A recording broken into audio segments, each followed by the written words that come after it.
Oh, my dear grandchild, sit down, sit down. I have a recipe to share with you, and it's a special one.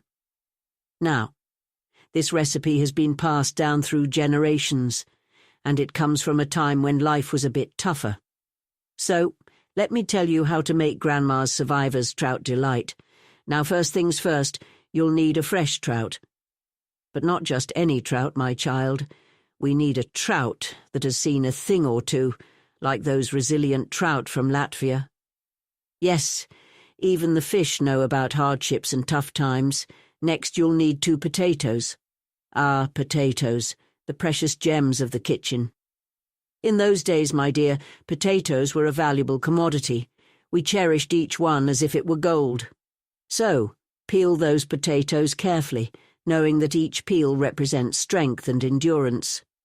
Now, find a lonely onion, my child, an onion that has experienced the harsh realities of life. Slice it up, and as you shed a tear or two, remember that laughter can still be found even in the toughest of times. Life might bring pain, but a good joke can help us through it. Preheat the oven, my dear, just like we used to do in those days. We never knew what the weather would bring, just like life's unpredictability. Set it to a temperature that matches the ups and downs of our world, somewhere between warm and frosty. Now, place the trout on a baking sheet and sprinkle it with salt and pepper.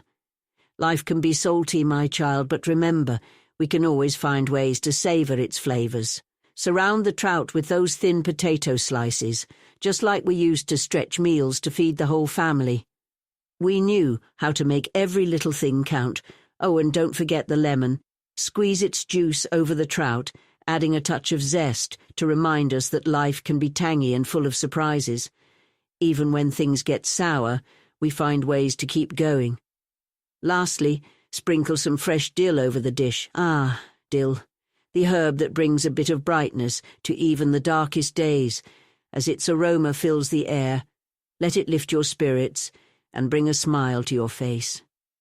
Now, my dear, let the oven work its magic. As the fish cooks and the potatoes soften, remember that even in the toughest times, we can find strength, laughter, and delicious meals. And when it's done, my child, sit down, enjoy this trout delight, and savor the flavors of resilience and the memories of a time long gone. Oh, how I miss those days, my dear. But sharing these recipes with you brings back a glimmer of those times. Take care of yourself, my sweet grandchild, and may you always find joy and nourishment no matter what life brings.